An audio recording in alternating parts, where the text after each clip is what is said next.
ओम शांति। Good morning. Ashwin Sagar global harmony village से अगले एपिसोड माना 17 नंबर के एपिसोड में हमने परमात्मा के परिचय को कुछ एक हिस्सों में हमने लिया था। आज इसी विषय को हम आगे बढ़ाते हुए परमात्मा का नाम, रूप, गुण और कर्तव्य, इन चारों बातों के आधार से हम उसका परिचय लेंगे। भगवान में तो मैं समझता हूँ कि मेजॉरिटी सभी मानते ही होंगे। हाँ, कुछ एक आत्माएं हैं कि वो अपनी जो बिलीव सिस्टम या अपनी सोच के हिसाब से उनको कभी कभी ऐसा बाहर से फील होता है कि ये शायद भगवान हो या ना हो, तो उसको कहते हैं कि ना ईश्वरवादी। ऐसी मान्यता क्यों बनी, ये भी उसके कार्य क्षेत्र में क्या वो आकर करता है, क्या नहीं करता है ना। इस बात को जब समझेंगे ना तो फिर उनको भी विश्वास हो जाएगा कि परमात्मा है ना। तो दूसरी बात है कि परमात्मा का हर एक धर्मों के अंदर अलग अलग नाम दिए गए हैं। कोई ने ईश्वर कहा, प्रभु कहा, किसी ने साई कहा, किसी ने रब कहा, किसी ने अल्लाह कहा, किसी ने गॉड कहा।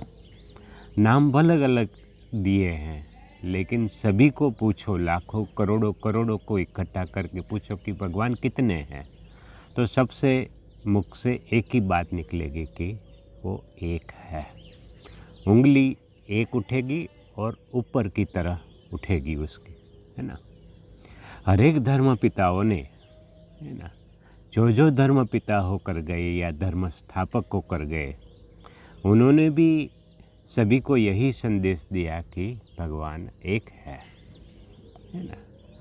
तो उस एक का परिचय, क्योंकि हम आत्माएं सभी, चाहे किसी भी धर्म का चोला पहने हुए हैं, ये वस्त्र देह रूपी वस्त्र पहने हुए हैं, लेकिन आत्मा के नाते हम सभी आत्माएं भाई भाई है।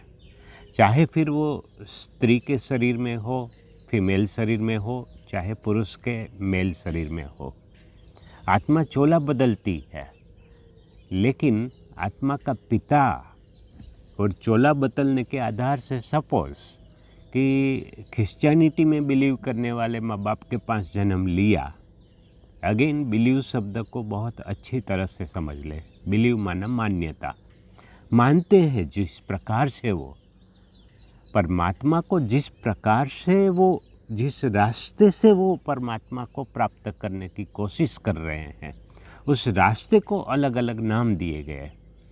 जैसे मिसाल, आप एलटी रोड में पहुंचना है आपको, है ना, बोरीवली के एलटी रोड के अंदर पहुंचना है। मैं समझता हूँ कि काफ़ी लोग एलटी रोड से प्रचलित है। तो एक तो होता है कि रायचूरा सर्कल से, चंद्रावकर लेन से अगर खड़े रहो तो रायचूरा सर्कल से भी आप एलटी रोड मनुभाई ज्वेलर्स तक पहुंच सकते हो। उसके बाद पंजाबी गली है, एक स्टेशन का भी आगे रास्ता है सबसे बड़ा, वहाँ से भी आप राइट टर्न ले लो स्टेशन के पास से, तो भी एलटी रोड चंद्रावकर लेन से पहुँच सकते हो। उसके बाद सेकंड रास्ता आता है गुलमोहर का, तीसरा रास्ता आता है पंजाबी गली का, चौथा रास्ता आता है महाराष्ट्र लेन का, और फिर आगे आप गोराई बाबई से और कई रास्ते हैं, आप लिंक रोड से वहाँ तक पहुँच सकते हो। आपका गंतव्य स्थान, आपके पहुँचने की, आपका डेस्टिनेशन तो अल्टीमेटली परमात्मा ही है ना। इसी तरह संसार के अंदर सभी आत्माएं उस परम शक्ति को, उस परम पिता को अलग अलग रास्ते अपनाए हुए हैं सभी ने। इसके आधार से जो मान्यता है उनकी कि यही रास्ता पहुंचता है परमात्मा तक, ठीक है, अपने हिसाब से वो भी सही है, हम इन विवादों में नहीं जाते। लेकिन मुख्य रूप से बात हमारी ये चल रही थी कि अगर कैथलिक माँ बाप के पास क्रिश्चियनिटी में बिलीव करने वाले तो अपने आप को क्रिश्चियन कहेगा, है ना। लेकिन आत्मा, अगर वही आत्मा किसी अन्य आत्मा के धर्म के साथ उसके हिसाब किताब है, मैंने ये देखा हुआ है कांदिवली के अंदर किस्सा रिबर्थ का, कि वही आत्मा जो हिंदू धर्म से वैष्णव धर्म से बिलोंग करती थी, वही आत्मा ने दूसरा चोला लिया और जैन धर्म के अंदर लिया, है ना। तो ये बात विस्तार की है, बाद में समझेंगे। लेकिन आत्मा ये शरीर रूपी चोला जिस धर्म का पहनती है, लेकिन गंतव्य स्थान वो एक ही है। जैसे मनोभाई ज्वेलर्स में ही पहुंचना है, चाहे ऐसे जाओ, कैसे ऐसे जाओ, ऐसे जाओ, लेकिन परमात्मा प्राप्ति का रास्ता कोई भी चुनो, लेकिन जाना तो है ही एक ही स्थान पे, परमात्मा तक ही जाना है। जिन्होंने भी नियर डेथ एक्सपीरियंस किए, NDE, इसके ऊपर डॉक्टर मर्फी ने बहुत अच्छी बुक लिखी हुई है, और भी काफ़ी बाज़ार के अंदर काफ़ी बुक्स, यानी कि जो मृत्यु के समीप गए, यानी कि मृत्यु हो चुकी थी और फिर रिटर्न आ गए, उन आत्माओं को उनका अगर अनुभव पूछा गया तो सभी ने उस दिव्य प्रकाश का एक टनन का अनुभव किया, और फिर वो दिव्य प्रकाश जिसे माँ की ममता, जिसमें प्रेम, शांति, आनंद की अनुभूति थी, है ना, सभी ने यही एक्सपीरियंस किया, और वही एक्सपीरियंस लेकर, वही अनुभव लेकर सभी आत्माओं ने आकर फिर से उसी का ही वर्णन किया, उसमें सभी समान रहे, है ना। तो पहली बात कि ईश्वर कहो, अल्लाह कहो, उससे कोई फ़र्क नहीं पड़ता है ना। किसी भी नाम से पुकार लो उसको, लेकिन है तो वो एक, है ना। अभी बाबा शिरडी के साईं बाबा, उन्होंने भी क्या कहा, सबका मालिक एक, है ना। एक ही इशारा दिया। गुरु नानक देव जी ने एक ही इशारा दिया। क्राइस्ट ने भी कहा गॉड इज़ वन, है ना।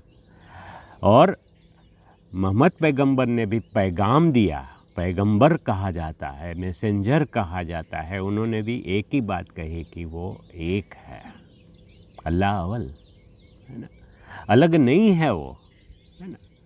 तो इस बात को अगर हमने नाम और रूप दे दिए अलग अलग, इन देवी देवताओं को और परमात्मा के चरित्र को हमने मिक्स कर दिया। देवताओं को भी हम थोड़ा सा बाद में समझेंगे, खैर इस बात को अभी हम आप विस्तार में जहाँ जहाँ आपको ब्रह्मा कुमारी के सेंटर जो नज़दीक पड़ते हैं वहाँ पे विस्तार से कोर्स कराया जाएगा। हम बहुत शॉर्ट में समय के अनुसार राजयोग सीखने जा रहे हैं कि उस परम शक्ति का परिचय लेकर उसके मन की तार जोड़े, और इसी वातावरण के अंदर, है ना, मैं सद्भागी हूँ जो ऐसा वातावरण, है ना, मुझे प्राप्त है।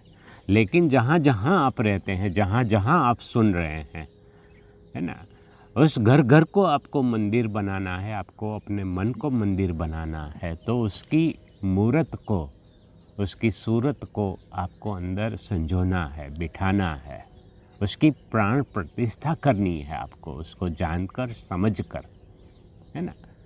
तो पहली बात कि परमात्मा का जो रूप है, परमात्मा जैसी हम आत्माएं हैं, अति सूक्ष्म ज्योतिर्बिंदु स्वरूप, परमात्मा भी सेम उसी साइज का अति सूक्ष्म ज्योतिर्बिंदु स्वरूप है। कोई हजारों सूर्यों से बड़ा कोई आग का गोला है, ऐसा नहीं। अभी सूर्योदय होने जा रहा है इस तरफ, है ना, पूर्व की तरफ सूर्योदय होने जा रहा है, और जब वो सूर्य की किरणें वहाँ से यहाँ तक पहुँचने में, अभी तो खैर बादल है तो थोड़ा सा यहाँ पे मौसम ठंडा और सुहावना लग रहा है, लेकिन कहाँ पे बादल नहीं होंगे तो ये सूर्य की किरणें तपत, यानी कि गर्मी फैला रही होगी, है ना। तो ये सूर्य की किरणों को वहाँ से सूर्य से निकलकर यहाँ पहुँचने में, उस किरणों को, उस तापमान को पहुँचने में यहाँ पर 9 मिनट लगते हैं। अभी 9 मिनट के अंदर कितनी सेकंडें हुई आप कैलकुलेटर से गुणाकार कर लो, और प्रति सेकंड प्रकाश तेज जो रहता है है ना, वो अपने आप में 3 लाख से भी कई अधिक गुना किलोमीटर की रफ्तार से वो गति करता है। तो सोचो कितना सूर्य दूर है, फिर भी हमें यहाँ पे अभी हम गर्मी फील कर रहे हैं। खुली आंखों से सूर्य को देख नहीं सकते हैं। थोड़ा सा भी ऊपर आ जाता है 9 बजे के आजू बाजू ही जब सूर्योदय हो जाता है, ऊपर आ जाता है, तब हमारा अगर इन खुली आंखों से देखते तो हमारा रेटिना जल जाएगा, है ना।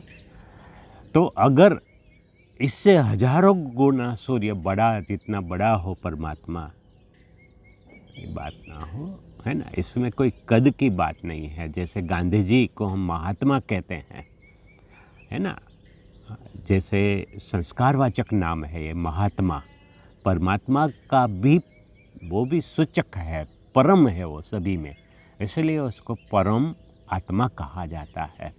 तो खैर बात चल रही थी कि परमात्मा, महात्मा कहते हैं गांधी जी को। तो गांधी जी को हम महात्मा क्यों कहते थे तो दुबले पतले, है ना। क्यों दुबले पतले? क्योंकि बकरी का दूध पीते और जीवन वैसा था, है ना, सादगीपूर्ण जीवन था। तो लेकिन गुण और अपने सिद्धांतों में वो महान थे, इसलिए महात्मा कहते हैं, है ना।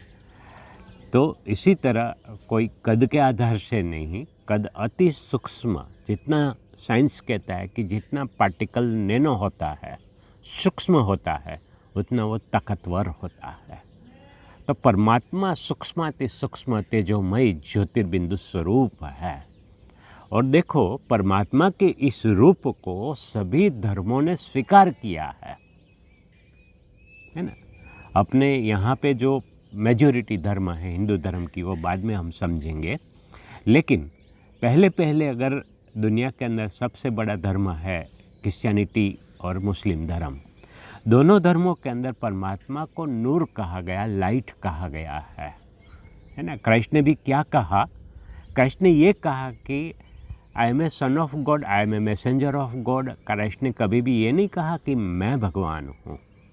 शिरडी के साईं बाबा ने भी कभी ये नहीं कहा कि मैं भगवान हूँ। उन्होंने भी एक ही कहा, वो एक है, सबका मालिक एक, है ना।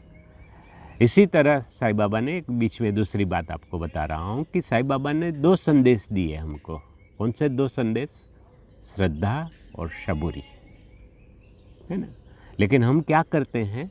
भावना अच्छी है हमारी, बुरी नहीं है भावना, अब तक जो भी किया अच्छा किया, हम 2 नारियल वहाँ पे लगाकर या चढ़ाकर फूलों की माला उनको अर्पण करके हम आ जाते हैं। लेकिन श्रद्धा सबूरी हम रख नहीं पाते हैं, है ना। चढ़ाने कौन से नारियल है? श्रद्धा और सबूरी के, है ना। उन्हों का जो जीवन था, जिस तरह से उन्होंने गरीबों के प्रति अभी जो दिखाते हैं रूप, वो अलग है, वो हमारा बनाया हुआ रूप है ना। चांदी का या सोने का जो भी सिंहासन दिया गया वो हमारा बनाया हुआ है।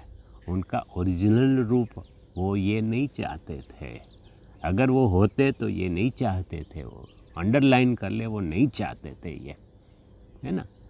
हाँ, हमारी भावना अच्छी थी, बुरी नहीं थी उसके प्रति। जिन्होंने भी किया अच्छी भावना के वश किया। अगेन फिर वही कहता हूँ, भावनाएं अच्छी रहती है, लेकिन फिर कहीं ना कहीं ईश्वर प्राप्ति के मार्ग से हम दूर हो जाते हैं, रास्ता लंबा पकड़ लेते हैं, है ना। तो बात चल रही थी कि क्राइस्ट ने भी कहा I am a messenger of God, I am a son of God. Christ ने कभी भी नहीं कहा I am a God. Bible को उलट पुलट के पलट के आप पढ़ लो, ये नहीं कहा क्राइस्ट ने। और कहा कि he is a ocean of love, he is a ocean of peace, he is a ocean of knowledge. Bible के अंदर, हमारे गीता शास्त्र के अंदर सभी ने उस वृक्ष का गायन है। बाइबल के अंदर ट्री ऑफ नॉलेज कहा जाता है। हमारे वहाँ पे गीता के अंदर अर्जुन को 15वें अध्याय के अंदर ज्ञान दिया है कि हे अर्जुन, मैं तुझे उस उल्टे वृक्ष का ज्ञान दे रहा हूँ, है ना। ऊर्ध्व मूल मद शाख, यानी कि जिसके मूल ऊपर की तरफ है, जिसका बीज ऊपर है, और नीचे की तरफ विस्तार है, ऐसे उल्टे वृक्ष का मैं तुझे ज्ञान दे रहा हूँ। लेकिन वो गा लेते हैं 15वां अध्याय, लेकिन वो समझ नहीं पाते हैं कि वास्तविक वो उल्टा वृक्ष क्या है। इसको डिटेल में थोड़ा हम बाद में समझेंगे। तो बात चल रही थी कि क्राइस्ट ने भी स्वीकार किया।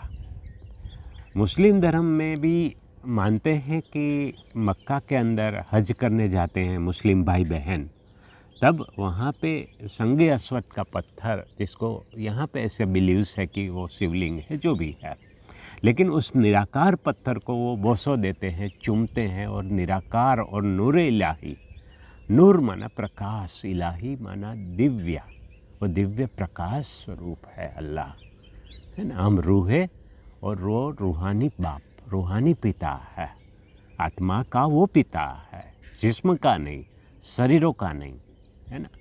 तो बात चल रही थी कि उसको मालिक कहते हैं, है ना। तो मुस्लिम भाई बहन भी जब हज करने जाते हैं उस पत्थर को परिक्रमा देते हैं, घूमते हैं और बोसो चुम्बन देते हैं, चूमते हैं उसको। और एक शैतान का पत्थर अलग है जो दुर्गुणों का प्रतीक है, उसको फिर पत्थर मारते हैं। ये विधि होती है, बाकी और कोई भी विधि होगी पता नहीं ज़्यादा। लेकिन बात चल रही थी तीसरा धर्म अगर देख ले हम, क्राइस्ट को देख ले हम, क्राइस्ट को भी देख, गुरु नानक देव जी को देख ले, सिख धर्म के अंदर देख ले, तो सिख धर्म के अंदर भी, है ना, पहले जो गुरु होकर गए जिन्होंने सिख धर्म की स्थापना की, उन्होंने फिर एको ओमकार निराकार, है ना, कर्ता पुरुष, निर्वैर, निर्भय परमात्मा की सारी गुरु ग्रंथ साहिब, वो जब उसमें आप पढ़ो अभी भी, और दूसरी एक सिख धर्म के भाई बहन जो फॉलो करते हैं सुखमनी साहिब, दोनों के अंदर सारी की सारी निराकार की और उसके गुणों की महिमा है। सिख धर्म के काफ़ी नज़दीक रहना हुआ, क्योंकि 1982 में, जबकि उस समय ऑपरेशन ब्लू स्टार हुआ था, बहुत अमृतसर जाना होता था, मेरे पार्टनर सरदार जी थे, तो उन्हों के अंदर सब कुछ देखा सुना। तो 10 गुरु होकर गए, पहले गुरु नानक देव जी और अंतिम गुरु गोविंद सिंह जी, और गोविंद सिंह के बाद गुरु प्रथा, यानी कि व्यक्ति को गुरु नहीं बनाया गया, 11वें गुरु रूप में गुरु ग्रंथ साहिब बोला ही जाता है, गुरु ग्रंथ साहिब, खाली ग्रंथ साहिब नहीं बोला जाता। तो हर मंदिर, वहाँ पे जो मंदिर है, गोल्डन टेम्पल है, वहाँ पे उसकी पूजा अर्चना की जाती है गुरु ग्रंथ साहिब की, और उसमें सभी धर्मों का सार लिया है गुरु गोविंद सिंह ने। कुरान की बातें ली, रामायण से बातें ली, महाभारत से बातें ली, बाइबल से बातें ली, और एक ही बात है, सबका मालिक वो एक है, एको ओमकार निराकार, है ना।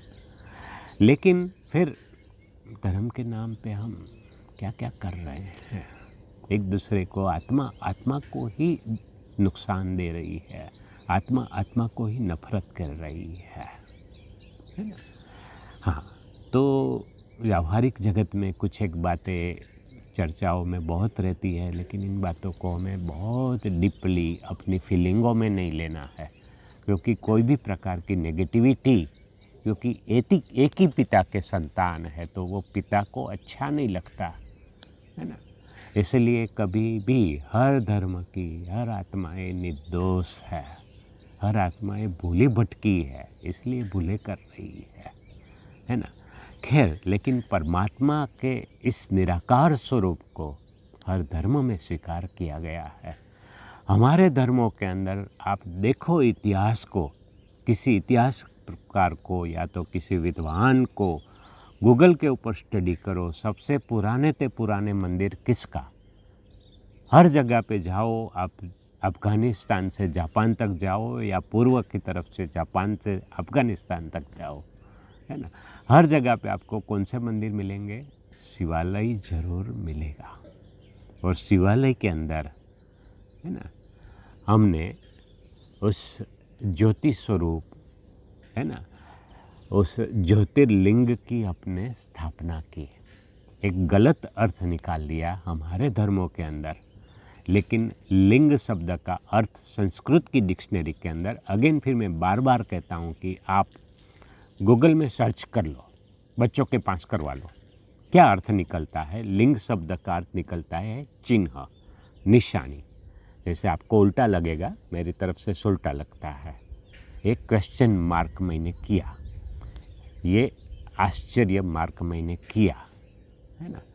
तो उसको संस्कृत में अगर है ना तो प्रश्न चिन्ह बोला जाता है। क्वेश्चन मार्क प्रश्न चिन्ह, और संस्कृत में उसको आश्चर्य लिंगम कहा जाता है। निशानी कोई भी फुल स्टॉप का मार्क किया तो फिर उसको निशानी कहा जाता है। तो ज्योतिर्लिंग माना ज्योति की हमने निशानी अपनी भावनाओं को व्यक्त करने के लिए। द्वादश ज्योतिर्लिंग स्वयंभू, यानी कि स्वयं वो आकर प्रकट होता है। उस परम का कोई भी माता पिता नहीं है। आप शास्त्रों में भी ढूंढ लो, चाहे शंकर जी के स्वरूप में भी देख लो, है ना, कोई माता पिता नहीं है, कोई माँ बाप दिखाई नहीं है, क्योंकि वो स्वयंभू स्वयं प्रकट होता है। कैसे प्रकट होता है थोड़ा आगे चल समझेंगे। तो परमात्मा है बिंदु स्वरूप। उस बिंदु को भी आप अभी तो दिवाली के ऊपर चोपड़ा पूजन, लक्ष्मी पूजन होता है, कई लोग करते हैं, लेकिन चोपड़ा पूजन तो बहुत चला गया, कंप्यूटर का पूजन होता है। हाँ, ये भी समय के हिसाब से सही है, लेकिन पहले 5 बिंदी रखी जाती थी पूजन के समय, उसको शिव स्थापना कहते थे। तो शिव माना बिंदी, शिव का दूसरा अर्थ निकलता है कि चिन्ह, दूसरा अर्थ निकलता है कल्याण और कल्याणकारी, है ना। जैसा उसका नाम है वैसा उसका काम है, जैसा उसका नाम है वैसे उसके गुण है, जैसा उसका नाम है वैसा उसका चरित्र है। हमारा अपने नामों के साथ, अपने गुण, चरित्र, कर्तव्य के साथ कोई तालमेल नहीं होता है।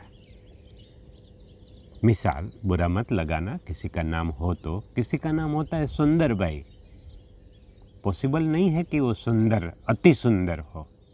माँ बाप बहुत प्यारा अच्छा नाम लाड दुलार से रख देते, अच्छी बात है ना, लेकिन उसका हमारे नाम रूप के साथ कोई तालमेल नहीं होता है। लेकिन परमात्मा की बिंदु स्वरूप के नाम जो पढ़ता है ना, वो रूपवाचक, गुणवाचक और कर्तव्यवाचक है। तो है बिंदु, लेकिन सर्व गुणों का वो सिंधु है, सर्व गुणों का वो सिंधु है। वो शांति का सागर है, वो प्रेम का सागर है, वो दया का सागर है, वो करुणा का सागर है। दया का सागर, करुणा का सागर, इस बात को गहराई से समझे। जैसे परमात्मा के बारे में हमने अलग अलग मान्यता, बिलीव्स हमारे बन गए, हम मन्नतें मान रहे हैं, है ना। आज से मैं आपको एक रिक्वेस्ट करूंगा कि मन्नतें प्लीज़ कोई भी मन्नतें नहीं माननी है। क्यों? क्योंकि वो सौदाबाजी में बाप के साथ, उस भोले बाप के साथ, भोलेनाथ के साथ सौदाबाजी क्या करे? वो तो है ही दया का सागर, दाता है वो, है ना। अभी सूर्य के साथ कोई सौदाबाजी करनी पड़ती है, वो उग गया, है ना। कोई करना पड़ता है उसको, उसकी किरणों के लिए उसकी कोई सौदाबाजी है नहीं, है ना। ठीक, उसकी किरणें, ये स्थूल बात है, भौतिक बात है, लेकिन परमात्मा की दया के लिए, शांति के लिए, प्रेम के लिए, आनंद के लिए सौदाबाजी क्या है? मैं सौदाबाजी थोड़ा कड़ा शब्द लगेगा, लेकिन कंडीशनल लव, नो, नेवर, है ना, कभी भी नहीं करना चाहिए, है ना। बस उसको बता दो, बात करो उससे, है ना। ये बाबा ये ज़रूरी है, शिव बाबा ये आवश्यकता है, तू संभाल अभी, है ना, मेरी डोरी तुम्हारे हाथ, भरोसा रख दो, अपनी जीवन नैया को उस खिवैया को सौंप दो, देखो क्या क्या कमाल होते हैं। हाँ, कर्मों के अधीन कोई परिस्थिति आएगी, लेकिन आएगी तो जानी है, वो ठहर के नहीं रहेगी। तो भोला बाप उसमें आपका मददगार है ही वो हमारा, उसका अस्तित्व हमारे लिए है। तो सारे गुणों का वो सिंधु है, ज्ञान का वो सागर है ना। पहले पहले हमको वो अमरनाथ इसलिए कहते हैं कि पहले पहले हमारे सामने ज्ञान का आईना दर्पण रखता है ना। हमें कहता है कि आत्मा हो, और कैसी आत्मा हो, किसकी हो, कहाँ से आई हो, क्यों आई हो, ये सब ज्ञान वो देता है। जीवन का लक्ष्य बताता है वो, है ना। सामने दर्पण रखता है वो ज्ञान का। खुद का भी परिचय देता है वो, अपना स्वयं का भी वो परिचय देता है। और वो जैसा परिचय देना अपना, उससे परफेक्ट परिचय और कोई दे नहीं सकता है, ठीक है ना। तो उसको हम अमरनाथ इसीलिए कहते हैं कि जैसे पहला परिचय वो देता है कि तुम आत्मा अजर अमर और अविनाशी हो। तो अगर इसका अभ्यास एकांत में जाकर, गहराई में जाकर अपने आप से जब आपने बात की होगी या करेंगे भी कि मैं कौन हूँ, मैं आत्मा हूँ, मैं आत्मा कैसी हूँ, शांत स्वरूप, सुख स्वरूप, प्रेम स्वरूप, आनंद स्वरूप, मैं सत्य चित आनंद स्वरूप, सतोगुणी आत्मा, अजर अमर और अविनाशी हूँ। ये शरीर रूपी चोला पहना है, कहाँ से छोड़कर ये चोला पहना है, अभी फिर मुझे दूसरा चोला पहनना है। तो पहला फ़ायदा क्या होगा, अंदर से मृत्यु का भय चला जाएगा, डर ही नहीं रहेगा, है ना। शरीर पुराना वस्त्र है तो छोड़ना पड़ता है, फट जाता है तो छोड़ना पड़ता है ना। ये एक स्वाभाविक प्रक्रिया है। यहाँ पे देखो, पत्ता पुराना होता है, वो पत्ते को गिरना पड़ता है क्योंकि नए पत्ते को आना है। ये संसार का नियम है। हर चीज़ सतो रजो तमो से पास होती है। परिवर्तन संसार का नियम है ना। तो आत्मा अजर अमर अविनाशी है। एक हंसी की बात बताऊं तो कोरोना किसको होगा, मुझे नहीं, इस शरीर को हो सकता है ना, हो सकता है, डरने की बात नहीं है इसमें। आत्मा तो अपने आप में सतोगुणी है, प्योर है, पवित्र है ना। तो इससे क्या होगा कि जितना जितना अंदर से डर निकलता जाएगा, इसका सीधा फ़ायदा बॉडी के ऊपर, इम्यून सिस्टम के ऊपर पड़ेगा। ये आगे चल 1-2-4 दिनों में इस बात को गहराई से देखेंगे कि शरीर के ऊपर कितना कितना प्रभाव, हमारी सोच का, आत्मा का प्रभाव बॉडी के ऊपर कितना पड़ता है ना। तो परमात्मा वो दया का सागर है, प्रेम का सागर है ना। तो उस पिता को हमने अमरनाथ इसीलिए कह दिया कि वो आत्मा को अमर बनाता है ज्ञान सुनाकर। सोमनाथ, सोम माना अमृत, ज्ञान अमृत पिलाता है ना। जो जो मंदिर, जितने भी 12 ज्योतिर्लिंग है, उन सभी मंदिरों का हर एक जगह पे अपने अपने मंदिर है और अपने अपने नाम है। हर जितने भी पुराने, आप नीचे पहाड़ी पीछे देख रहे हो ना, वहाँ पे भी ऊपर, यहाँ से 4 घंटे पैदल होने में लगते हैं। वहाँ पे आगे तुंगारेश्वर है और यहाँ पे एक दूसरा मंदिर है, वहाँ पे भी शिवालय है। वो जैसे ऊंचा तो उसके स्थान भी ऊंचे बनाए गए। रामेश्वर, जहाँ पे स्वयं श्री राम ने पूजा की थी, इसलिए देवों के देव महादेव उसको कहा जाता है ना। और दूसरी बात कि गोपेश्वर, जहाँ पे स्वयं श्री कृष्ण ने भी उनकी पूजा अर्चना की थी। गणेश जी, जिनकी एक रूप, उनका भी बहुत एकदम सुहावना रूप, सुंदर रूप, और साथ साथ इतना ही उसमें समझने जैसी बातें हैं उस रूप के अंदर। इसको थोड़ा हम, गणेश जी की इस बात को हम थोड़ा बाद में देखेंगे। लेकिन बात चल रही थी कि सभी का आराध्य, सभी ने उसको माना है, देवी देवताओं ने भी, है ना। शास्त्रों की कहानियों में भी बताया है कि जब जब देवताओं को भी भीड़ पड़ती है, यानी कि संकट आता थे, तो कब किसके पास जाते थे, महादेव के पास। देवों के देव वो महादेव है ना। तो परमात्मा भले दुनिया के लिए देवों के देव महादेव है, लेकिन हमारा कौन है, वो बाबा है, पिता है, डबल बा है, माँ भी है और हमारा बाप भी है। सब कुछ हमारा वो एक ही है। बाकी शरीर के रिश्ते तो जैसे सब कुछ बदलता जाता, परिवर्तन होता जाता, ऐसे शरीर के रिश्ते भी तो बदलते जाते हैं। इसको थोड़ा हम एक पुस्तक का जिक्र करके साइंटिफिकली इस बात को प्रूफ करेंगे और समझेंगे इस बात को। तो बात चल रही थी कि ऐसे पिता के हम बच्चे हैं। तो दो बातें है ना, वो शांति का सागर और मैं आत्मा अशांत स्वरूप सोपता नहीं है। वो प्रेम का सागर, उसके पास कोई 10 खून करके भी अत्याचारी बलात्कार भी आजकल भी उसके सामने आ जाए, वो श्राप नहीं देता है, वो नफरत नहीं करता है, उसको तरस आता है। इस आत्मा ने ये जो कर्म किए हैं उसकी सज़ा उसको भोगनी पड़ेगी। वो दया का सागर है, वो नफरत नहीं करता है, श्राप नहीं देता है वो, है ना। तो वो पिता हमारा ऐसा, तो हम किसी को नफरत, किसी के प्रति भी कोई ऐसी भावना, हाँ संबंधों में कोई ऊपर नीचे बात हो भी, लेकिन जैसे बाप भोला है ऐसे भोले बन जल्दी ही बातों को ख़त्म कर देना है। बातों का विस्तार नहीं बनाना है, क्योंकि अल्टीमेटली किसी भी बात को जब हम बढ़ा देते हैं और बड़ा कर देते हैं उसका रूप, तो वो उसका बोझ किसके ऊपर आता है? हमारे ऊपर, हम आत्माओं के ऊपर उसका बोझ आता है। हम अपने आप को ही भारी बना देते और लंबे समय के लिए बोझ उठाए हुए हैं, है ना। जैसे मैंने अपना शरीर का वज़न कम किया तो बहुत लाइट फील कर रहा हूँ, ऐसे मन के ऊपर भी कोई वज़न अपने आप को देना नहीं है। कोई बात ऊपर नीचे हो भी जाए, जल्दी से समाप्त करना है, चुटकी बजा के, जल्दी जल्दी, है ना।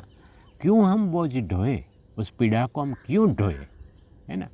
तो पिता हमको ये ज्ञान दे रहा है, ये समझ दे रहा है ना। तो इतना ऊंचा ज्ञान, इतनी ऊंची समझ, इतना ऊंचा हमारा पिता, इतना ऊंचा कुल हमारा, ईश्वरीय कुल है हमारा, है ना। तो हमें कैसा बनना है और इसी में ही हमारा भला है। अगेन आगे के एपिसोड में मैंने कहा था कि स्वार्थी बनो, अपने ऊपर परमार्थ करो, तो आपे ही दुनिया के ऊपर परमार्थ हो ही जाएगा, है ना।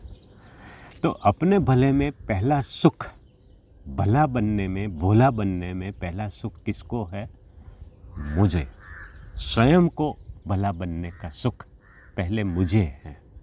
कोई भी बात को अगर मैं खींचता हूँ, भारी बना लेता हूँ, प्रेजुडाइज करता हूँ किसी के भी प्रति, किसी भी प्रकार का अहंकार रहता, अभी देखो इतना ऊंचा होता, ऊंचा भगवान भोला बाबा हमारा, आप है ना, मंदिरों में आप जाकर देखो, उन मंदिरों के अंदर आपको गर्भगृह में नीचे उतरना पड़ता है, नीचे उतरना पड़ता है ना। क्यों? क्योंकि वो निराकारी है, निरंकारी है, वो अहंकार नहीं है इतना ऊंचा, लेकिन लेस मात्र भी उसको अहंकार नहीं है। और सबसे ज़्यादा हमको कौन मार देता है? अहंकार, ईगो। आज घरों घरों के अंदर, शहर शहर, गाड़ी गाड़ी, जहाँ जहाँ देखो, वहाँ वहाँ देखो, तो आज अहंकार ने सबको मार दिया है ना। खैर, आज से है ना एक दूसरा छोटा सा क्लिप है ना, इसके बाद ध्यान से सुने और आज से है ना कि कुछ एक मिनटों के लिए इसका प्रयोग करें, है ना। ठीक है। ओम शांति।